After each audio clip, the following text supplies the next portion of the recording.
今日咧好開心咧，發展商邀請咗去睇下呢個咧屯門嘅臨海嘅項目㗎。我一身處喺呢個青山灣嘅 The Wave 啦，咁就事不宜遲啊，同大家睇下單位裏邊內籠嘅價格啦。咁我一身處喺呢個客飯廳啦，見到呢個客飯廳咧都擺咗個8人嘅餐台㗎啦。其實呢個張攤台咧都可以放到起碼12個人嘅。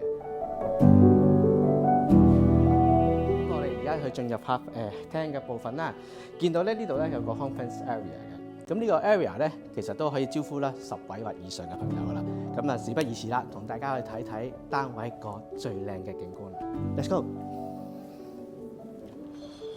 哇，一望無際嘅海景啦！一望出去啦，就見到香港西北5大著名海灣嘅，包括青山灣啦、加多利灣、新舊咖啡灣同埋黃金泳灘嘅。好啦，咁而家咧睇完咁靚嘅海景啦，咁事不宜遲啦，同大家睇下單位其他嘅部分啦。咁咧呢個客飯咧，頭先大家都睇咗噶啦，我哋而家即刻咧好快咁入去睇下咧，裏邊主人或者客人或者佢嘅屋企人點樣去有個睡眠區啦。好啦，咁啊進入呢個走廊部分啦，會見到咧，其實咧我左手邊咧都會有一個嘅客廁喺度嘅。咁我哋先同大家睇下個主人房裏邊有幾咁大先啦。OK， 好，咁啊入到嚟啦，見到哇喺呢度完全係三邊落床嘅，亦都可以見到咧出邊外連一個大露台㗎啦。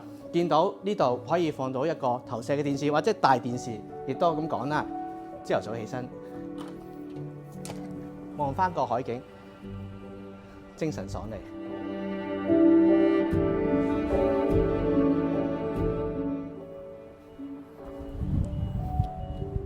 露台吹完陣海風啦，入翻去主人房嘅部分啦，見到主人房都方方正正嘅，長闊咧由4.475米成呢個5.15米嘅。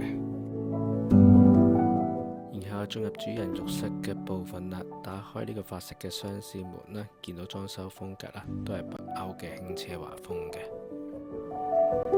而上岸呢，有呢個國際知名建築團隊 AGC Design Limited 攜手打造啦。除咗地勢背山面海之餘呢，從室內啦到室外嘅外牆同埋露台呢，都用上呢個弧形嘅線條嘅。而家進入第3間房間啦，3間套房可以做到3邊落床之餘呢，亦都內連呢個衣帽間嘅。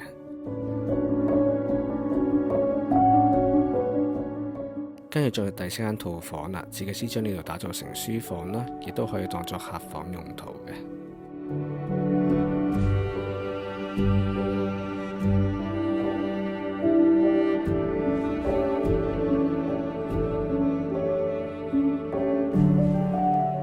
飯廳旁邊有一個品酒區啦，亦都連接住呢個升級廚房啦，所有歐洲名牌爐具啦都一應俱全嘅。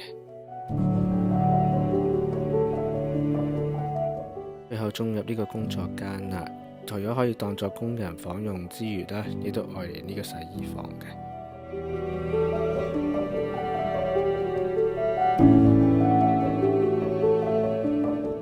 其實見到咁靚嘅海景呢，我都唔係咁捨得離開㗎。大家睇完呢條片又覺得呢個地段點呢？歡迎喺留言區留言，同埋記得 like 同埋 subscribe 個 channel 啦。